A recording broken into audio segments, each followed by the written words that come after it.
Hello, स्वागत है बच्चों आपका आज के सेशन में। तो इससे पहले मैं आपको 8 प्रश्न करवा चुका हूं, वो आपको अच्छे ढंग से समझाए होंगे। अब आगे और प्रश्न चला, देखो 9th क्वेश्चन है कि राहुल और हारून की वर्तमान आयु में अनुपात 5:7 है। 4 वर्ष बाद उनकी आयु का योग 56 वर्ष हो जाएगा। उनकी वर्तमान आयु क्या है? तो आपने उन दोनों की वर्तमान आयु निकालनी है। तो पहले राहुल है तो आप मानेंगे माना राहुल की वर्तमान आयु, राहुल की वर्तमान आयु। तो मैं आपको पहले भी प्रश्न करा चुका हूं, जब भी ये अनुपात में देते हैं हमारे पास, जैसे इस तरह दिया 5:7, तो इसमें जैसे मान लो इसमें भी कोई संख्या गुणा होगी। मान लो मैं 3 ले रहा हूं, इसमें भी 3 गुणा होगी, तो पंक्ति 15 और सती 21। इस तरह से कोई ना कोई संख्या इनमें कॉमन गुणा होती है दोनों में। तो इसलिए देखिए हम लेंगे इसमें माना राहुल की वर्तमान आयु, पहले 5 है तो आप लेंगे इसको 5x और आयु को लेते हैं हम वर्ष में, 5x वर्ष। उसी तरह इसलिए हारून है बाद में, तो हारून की वर्तमान आयु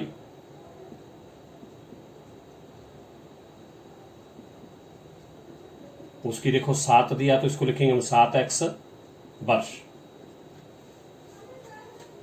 उसके बाद आगे कह रहा है, क्या कह रहा है कि 4 वर्ष बाद उनकी आयु, 4 वर्ष बाद उनकी आयु किनकी? राहुल और हारून की। तो पहले आप 4 वर्ष बाद राहुल पहले है तो राहुल की आयु,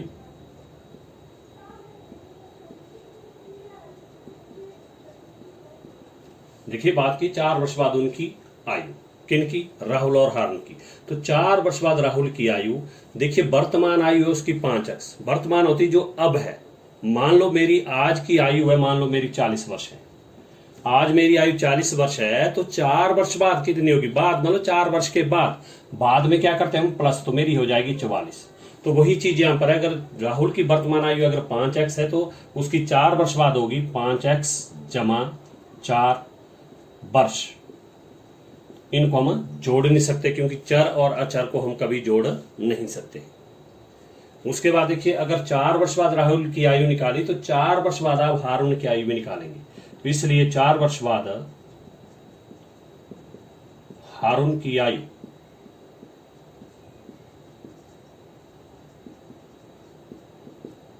तो देखिए वर्तमान आयु कितनी हारून की? हारून की वर्तमान आयु है 7x, तो इसकी भी बाद में हम जमा करते हैं। अगर पहले बोलते तो पहले हम घटाते, ध्यान रखना। तो यह आएगा 7x जमा 4 वर्ष। अब ये दोनों की आयु आ गई 4 वर्ष बाद। अब प्रश्न अनुसार देखिए क्या कह रहा है, अकॉर्डिंग टू क्वेश्चन, प्रश्नानुसार देखिए क्या कह रहा है प्रश्न अनुसार कि 4 वर्ष बाद उनकी आयु का योग, 4 वर्ष बाद राहुल की आयु 5x में 4 आई, 4 वर्ष बाद हारून की आयु 7x में 4 आई, तो इनका योग दिया 56 बाद की आयु का 4 वर्ष बाद। तो 4 वर्ष बाद आप राहुल की भी लेंगे और 4 वर्ष बाद आप हारून की भी लेंगे, योग मतलब जमा, तो जमा 7x जमा 4 और बराबर है कितना का? देखिए उन्होंने 56। अब आप चर को हल करेंगे। देखिए चर वाली संख्या 5x है और 7x है, तो 5x और 7x ये दोनों चर वाली है।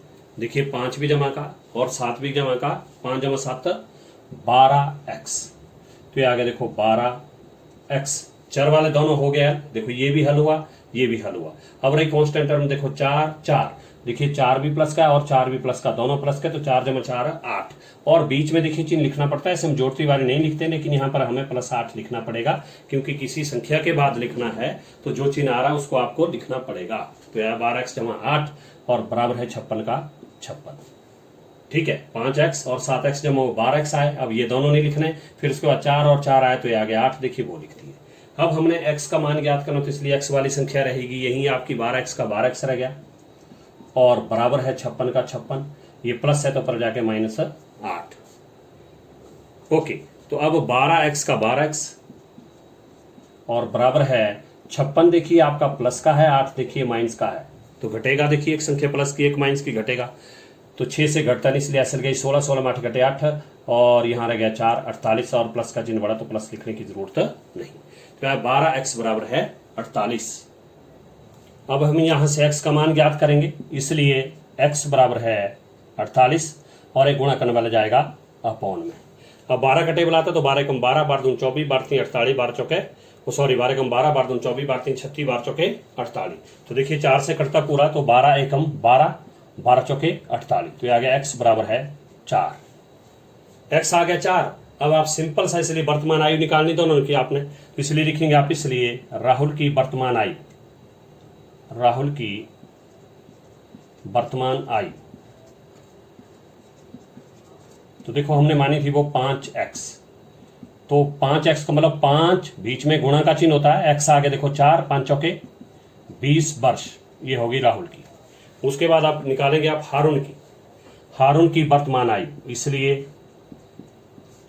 हारून की वर्तमान आयु, तो इसकी थी देखो मानी हुई हमने 7x, क्योंकि x हमने मल्टीप्लाई किया हुआ था। 7x का मतलब क्या है यहाँ पर है कि 7 और बीच में गुणा चिन्ह होता है, देखो 7x, x आ गया देखो 4, तो 7 चौके 28 वर्ष, and this should be your answer. Okay, अब प्रश्न 10 से देखिए, किसी कक्षा में बालक और बालिकाओं की संख्या में अनुपात 7:5 है। ये भी बिल्कुल वैसा ही प्रश्न है। देखिए, किसी कक्षा में बालक और बालिकाओं की संख्या में अनुपात 7:5 है। तो पहले बालक दिया तो आप मानेंगे माना, बालकों की संख्या, बालक दिया तो बालकों की संख्या,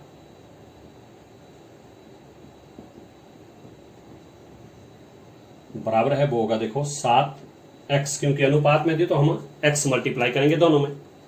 फिर उसके बाद देखो बालिकाओं, तो आप मानेंगे इसलिए बालिकाओं की संख्या, बालिकाओं की संख्या, तो देखो उसके लिए 5 है तो आप लिखेंगे 5x। फिर अब सीधे ही प्रश्न अनुसार देखिए क्या कहा इन्होंने,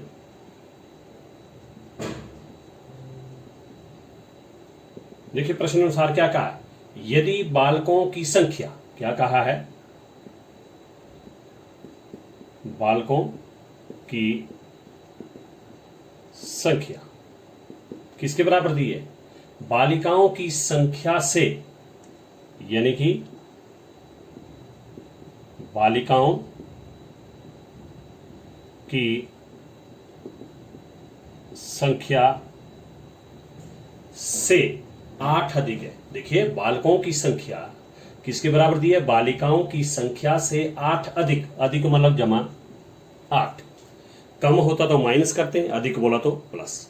अब देखिए हमने बालकों की संख्या जगह बालकों की संख्या डालनी है, बालकों की संख्या 7x है, और बराबर है बालिकाओं की संख्या की, नहीं देखो 5x है, 5x और जमा 8 का जमा 8। अब आपने चर जो है एक साइड करने हैं, चर आपने एक साइड लाने हैं, तो देखिए 7x का 7x, ये देखिए इससे पहले प्लस है तो इधर आके -5x, और कांस्टेंट टर्म आपकी यही रहेगी, बराबर 8 का 8। तो अब देखिए आपको यहाँ पर 7x, देखिए 7x आपका प्लस का है क्योंकि इससे पहले कोई चिन्ह नहीं तो प्लस का, और 5x देखिए माइनस का, तो एक प्लस का एक माइनस का तो घटेगा, साथ में 5 घटे 2x, और चिन्ह प्लस का है तो प्लस लिखने की शुरू में कोई जरूरत नहीं है, आ गया 2x, तो आ गया 2x बराबर है 8।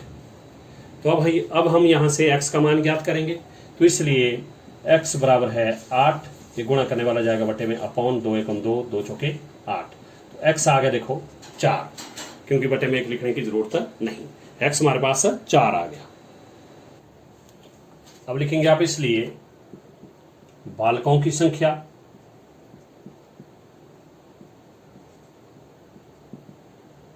तो देखो बालकों की संख्या थी हमारे पास 7x, यानी कि 7x का मतलब क्या, 7 गुणा x, x आ गया देखो 4, तो 7 चौके हो गया 28, इतने बालक हो गए। उसी तरह बालिकाओं की संख्या, इसलिए बालिकाओं की संख्या, तो वो था हमारे पास बालिकाओं की संख्या, तो देखो हमारे पास 5x, वो माना हुआ था हमने क्योंकि x दोनों में गुणा किया था 5x, तो इसलिए 5 का 5 और गुणा बीच में x आ गया 4, तो 5 चौके 20, ये हो गया बालकों की संख्या आ गई 28 और बालिकाओं की आ गई 20। तो अब इन्होंने हमारे से पूछा है कि कक्षा में कुल कितने विद्यार्थी है, कक्षा में कुल कितने विद्यार्थी है। तो अब लिखेंगे आप, इसलिए कक्षा में